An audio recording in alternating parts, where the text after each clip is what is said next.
मन चंचल है, मन वायु से भी तीव्र है। मन ही मनुष्य के बंधन और मोक्ष का कारण है। यह तीनों वाक्यांश आपने अवश्य सुने होंगे, लेकिन क्या आप जानते हैं कि मन चंचल क्यों है? अगर आप जानते हैं तो अच्छी बात है, यदि नहीं जानते हैं तो आइए आज के इस वीडियो में हम आपको बताते हैं कि मन चंचल क्यों है। यहाँ पर आदतों और इच्छाओं के आधार पर मन को दो भागों में बांटा गया है। एक तो अच्छा मन, दूसरा बुरा मन। अच्छा मन वह जो आत्मा के अनुकूल काम करे, जो हमें उत्थान की ओर ले जाए। बुरा मन वह जो आत्मा के प्रतिकूल काम करे, जो हमें पतन की ओर ले जाए। वास्तव में दोनों ही मन आत्मा की शक्ति से चलते हैं, लेकिन अच्छे मन पर आत्मा का आधिपत्य होता है और बुरे मन पर आत्मा का आंशिक आधिपत्य होता है। अब आप मन को तो समझ चुके होंगे। अब हम बात करते हैं इसकी चंचलता की। चंचलता जल का गुण है। जल के इसी गुण से तुलना करके मन को चंचल कहा गया है। अगर सूक्ष्मता से अध्ययन किया जाए तो मन और जल लगभग समांतर हैं। मेरे कहने का मतलब है कि हम जल के गुण, कर्म और स्वभाव को समझकर काफ़ी हद तक मन को समझ सकते हैं। कैसे? आइए हम आगे जानते हैं। मन चंचल क्यों होता है? इस प्रश्न का उत्तर आप स्वयं जानते हो। इसे समझने के लिए अपना प्रश्न बदलकर स्वयं से पूछो कि जल चंचल क्यों होता है? जल चंचल तब होता है जब वह नीचे की ओर प्रवाहित हो। अगर जल को स्थिर रखना है तो उसको उसकी सीमा में बांध कर रखना पड़ेगा। यदि उसे ऊपर चढ़ाना है तो उसे सीमित दायरे से प्रवाहित करना पड़ेगा, लेकिन यदि उसे नीचे की ओर प्रवाहित करना है तो आपको कुछ भी करने की ज़रूरत नहीं होगी। जल को केवल छोड़ दीजिए, वह अपने आप नीचे की ओर प्रवाहित हो जाएगा। ठीक इसी प्रकार मन चंचल तभी होता है जब वह पतन की ओर अग्रसर हो। यदि मन को स्थिर करना है, निश्चल करना है, तो उसे सीमित दायरे में रखना होगा। यदि मन को उत्थान की ओर अग्रसर करना है तो उसे सीमित दायरे में लक्ष्य की ओर लगाना होगा।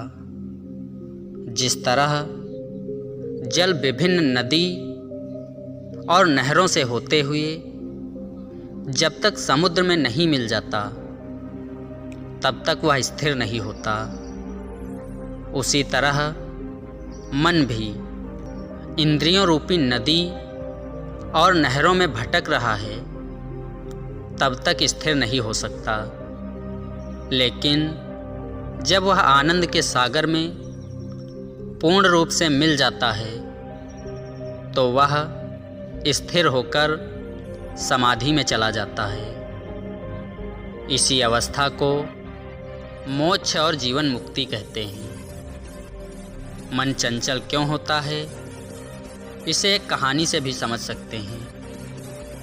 कहानी कुछ इस प्रकार है। एक बार किसी गुरुकुल में एक नया शिष्य आया। आश्रम के नियमानुसार उसे प्रतिदिन संध्या में उपासना करनी थी। ध्यान संध्या का अभिन्न अंग है, लेकिन नए शिष्य का ध्यान बिल्कुल भी नहीं लगता था। कुछ दिन तो वह जबरदस्ती आंखें बंद करके बैठा रहा, लेकिन अंततः एक दिन उसका सब्र टूट गया।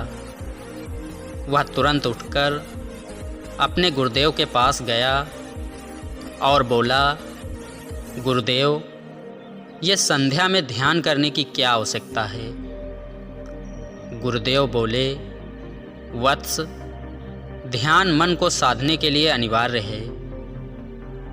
शिष्य बोला, लेकिन गुरुदेव, क्या मन को साधना जरूरी है? मेरा मन तो ध्यान में बिल्कुल भी नहीं लगता। गुरुदेव बोले, मन को साधना इसलिए ज़रूरी है क्योंकि मन चंचल है। चंचल मन से किसी भी कार्य को सिद्ध नहीं किया जा सकता।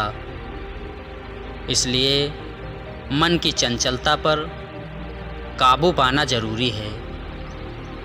शिष्य बोला, किंतु गुरुदेव, मन चंचल क्यों है? शिष्य का प्रश्न सहज था, किंतु उसका उत्तर उतना सरल नहीं था। वास्तव में इस एक ही प्रश्न में संपूर्ण योग का सार छुपा हुआ है। गुरुदेव बोले, एक बात बताओ, जिस मनुष्य के पास रहने का कोई ठिकाना ना हो, वह क्या करेगा?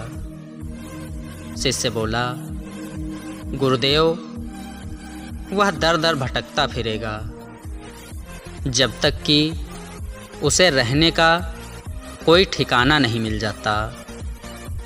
गुरुदेव बोले, बस यही कारण है कि मन चंचल है। मन चंचल इसलिए है क्योंकि उसके पास ठहरने के लिए कोई स्थायी ठिकाना नहीं है। क्योंकि उसके पास ठहरने के लिए कोई स्थायी ठिकाना नहीं है, ना कोई ऐसी जगह है जहां उसे असीम और अनंत आनंद की अनुभूति हो सके, जहां पहुंचकर उसे कहीं और पहुंचने की आवश्यकता ना हो। ऐसा स्थान केवल एक ही है और वह है परम आनंद। दोस्तों, यह कहानी आपको कैसी लगी कमेंट में हमें ज़रूर बताना। अगर कहानी अच्छी लगी हो तो वीडियो को एक लाइक ज़रूर कर देना। कहानी पर आपका अपना कीमती समय देने के लिए बहुत बहुत धन्यवाद।